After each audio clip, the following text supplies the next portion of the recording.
Welcome to the Cuarto Journal. In this week's episode, we're going to take one of my favorite desserts, tiramisu, with its layers of coffee-soaked ladyfingers and creamy filling, but turned into an ice cream cake. Let's go!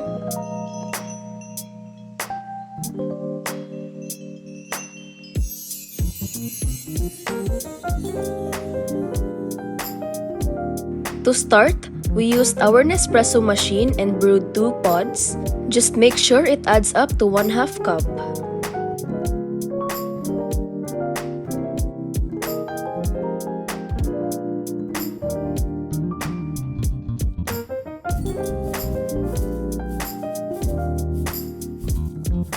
Prepare 1/3 cup of hot water and add the espresso coffee. Also add 1 tablespoon of brown sugar, 3 tablespoons of golden syrup or honey,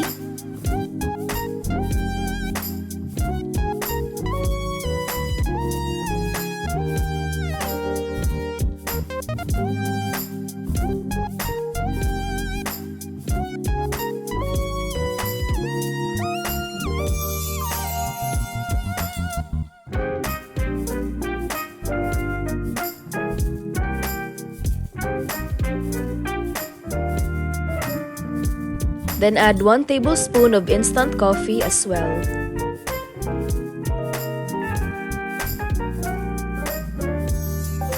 We use store-bought ladyfingers and just dip it quickly on the coffee syrup and arrange it properly at the bottom of your mold.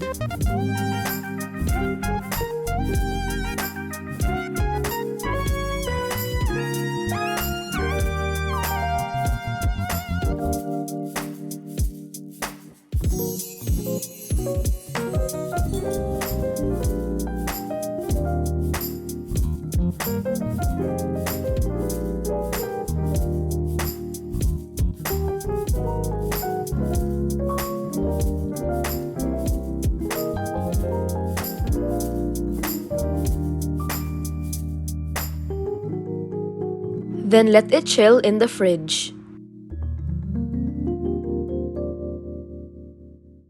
Now let's make the tiramisu cream. So take 1 cup of mascarpone cream and slightly beat it.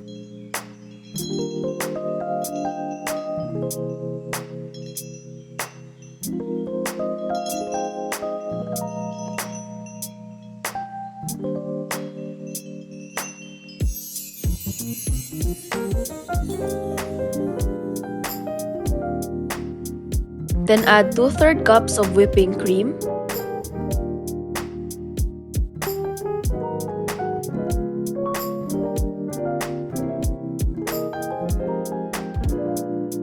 and a drop of vanilla extract. Beat it until you reach the desired consistency but not too soft.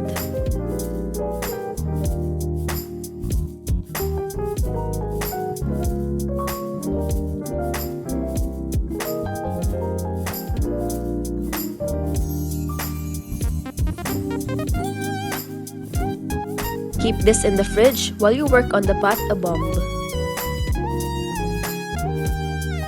In making the pate bombe, you'll need 4 egg yolks,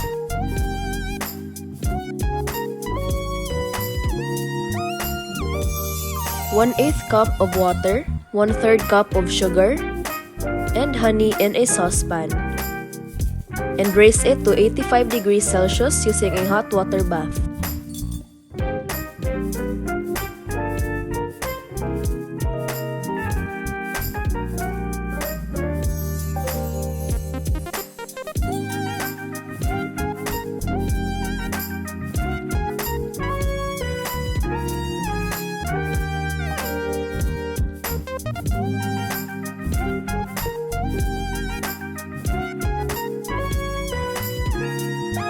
We recommend straining it afterwards and whipping it until you get a light yellow color.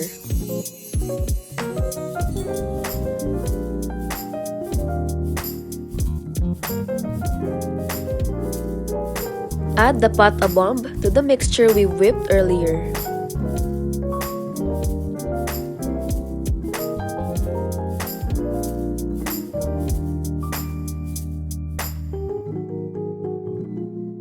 Mix everything well and whip it again until you get a stiffer consistency.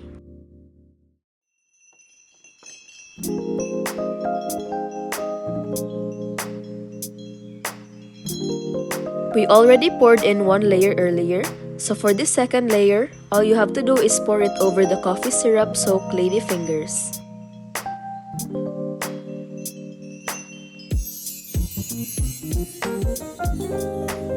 Then for the final touch, dust in cocoa powder on top.